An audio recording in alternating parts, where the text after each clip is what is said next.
Bismillahirrahmanirrahim. Assalamualaikum warahmatullahi wabarakatuh. Teman-teman di channel Inovasi Bisnis Apotek. Hari ini saya Ari Budianto akan sedikit berbagi tentang sebuah buku, Blink, Malcolm Gladwell. Di sini dia bercerita tentang sebuah stereotip. Stereotip itu sebuah anggapan. Sebenarnya ini adalah judulnya kan kemampuan berpikir tanpa berpikir. Bukan kemudian kita itu bisa berpikir tanpa harus proses berpikir, bukan ya, tapi maksudnya kita memiliki sebuah kemampuan berpikir yang tanpa kita sengaja, sebuah thin slicing, sebuah rapid recognition, sebuah pengenalan secara cepat, sebuah kemampuan untuk mencuplik sesuatu dan mengambil sebuah kesimpulan. Nah, ini buku ini bagus teman-teman, terutama ketika teman-teman melakukan asesmen di apotek. Ini tuh bisa membantu teman-teman untuk mengecek apakah pasien ini mengatakan data yang benar, data yang memang benar-benar teman-teman butuhkan atau tidak. Apakah dia ngobrol ini padu padan dengan informasi yang telah kita serap sebelumnya, atau pengetahuan yang kita dapatkan dari seminar, dari kuliah dan seterusnya. Nah, ini adalah cara kita untuk membangun kepakaran. Pakar itu kan kalau diminta untuk menjelaskan itu tidak selalu bisa menjelaskan dengan detail. Misalnya di sini disampaikan contoh seseorang diminta menjelaskan tentang tekstur dari selai stroberi, dari yang paling bagus sama yang paling rendah. Ketika diminta menjelaskan soal tekstur, urutannya yang paling bagus dengan paling jelek itu malah jadi acak-adut. Tapi ketika disuruh silahkan merasakan, rasa ya, urutannya benar, yang paling bagus di sini, seterusnya semakin jelek. Nah, berarti ketika kita itu dari sini kemudian berpikir bahwa hati, apa yang dirasakan itu lebih powerful dibandingkan dengan otak kita. Sebab otak kita itu mudah dimanipulasi, termasuk oleh pasien, termasuk oleh lingkungan sekitar kita, bahkan termasuk oleh diri kita sendiri. Kita bisa manipulasi dengan bacaan-bacaan kita, film-film yang kita tonton dan seterusnya, atau dialektika yang kita bangun, retorika yang kita kembangkan, bisa saja. Tapi kalau nggak bisa membohongi hati nurani, nggak bisa membohongi hati nurani, jadi klise ya. Nah, kayak gitu. Jadi ini tuh membantu kita untuk memodel bagaimana sebenarnya perasaan itu muncul, termasuk ketika kita memandang atau kita memiliki stereotip tertentu. Oh, misalnya saya contohkan di video yang lain kan, orang miskin itu makannya tahu tempe, orang kaya itu makannya daging gitu. Atau orang kaya itu makannya nasi, orang miskin itu makannya ubi singkong. Stereotip itu ketika masih ada dalam pasien-pasien kita, diet itu nggak akan berhasil.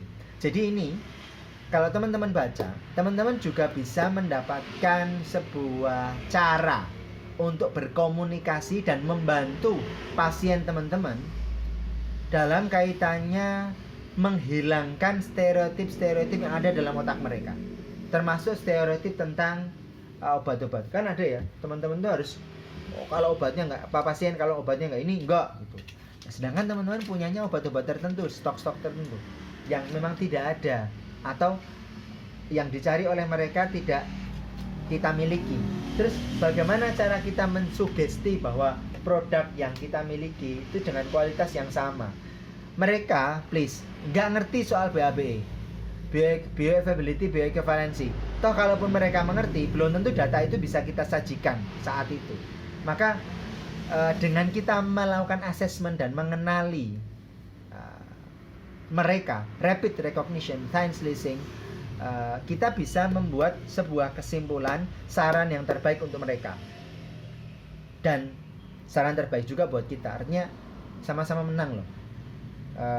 Kita juga nggak habis waktu, kita menjelaskan dan ada hasilnya. Mereka juga nggak perlu kemana-mana karena mendapatkan apa yang mereka butuhkan sesuai dengan kondisi penyakit yang mereka ingin lakukan pengobatan mandiri. Nah, ini menariknya buku ini tuh di situ. Jadi mengenali diri kita, mengenali orang lain, kemampuan berpikir, terus mengubah stereotip, lalu apa ya istilahnya itu, mengambil sebuah keputusan itu dengan benar, cepat. Wah, itu kan menarik sekali. Kita pengen kan seperti itu ya, benar dan cepat. Kalau benar tapi lama, nanti kita kehilangan peluang. Atau kehilangan peluang atau menyia-nyiakan kesempatan. Atau sebenarnya kita gagal memanfaatkan momentum untuk membangun value yang kita yakini. Itu contohnya.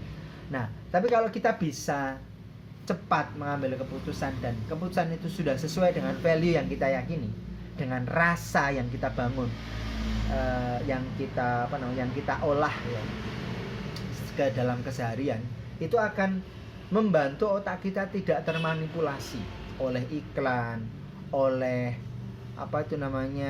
keluhan dari pasien, atau dibanding-bandingkan soal harga, dibandingkan soal layanan dan seterusnya. Kenapa? Karena kita memiliki kesadaran tentang apa yang kita lakukan, apa yang kita pikirkan, apa yang kita katakan. Wow, menarik sekali.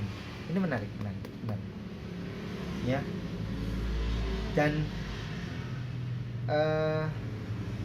Blink ini menyingkapkan bahwa orang-orang yang pandai mengambil keputusan yang tepat bukanlah orang yang memproses paling banyak informasi. Kadang-kadang kita itu dapat banyak informasi tapi malah tambah bingung kan begitu. Atau bukan orang yang sengaja menghabiskan waktu lama. Kita ambil informasi, pikirkan. Bukan seperti itu, ya. Namun orang-orang yang telah melatih diri untuk menyempurnakan seni membuat cuplikan tipis atau thin slicing, menyaring sesedikit mungkin faktor-faktor terpenting dari sejumlah kemungkinan-kemungkinan yang menggunung banyaknya. Jadi ini tuh membantu kita untuk membangun kepakaran. Nah, kita mau pakar di bidang apa? Kira-kira begitu. Kalau saya saat ini membangun kepakaran saya di bidang makanan sehat. Kenapa? Karena saya lihat teman-teman yang lain belum. Nah, ini saya membangun competitive advantage dalam bidang itu. Itu contoh implementasi saya ketika membaca buku ini. Semoga bermanfaat. Selamat membaca. Terima kasih. Bisa diskusi. Assalamualaikum warahmatullahi wabarakatuh.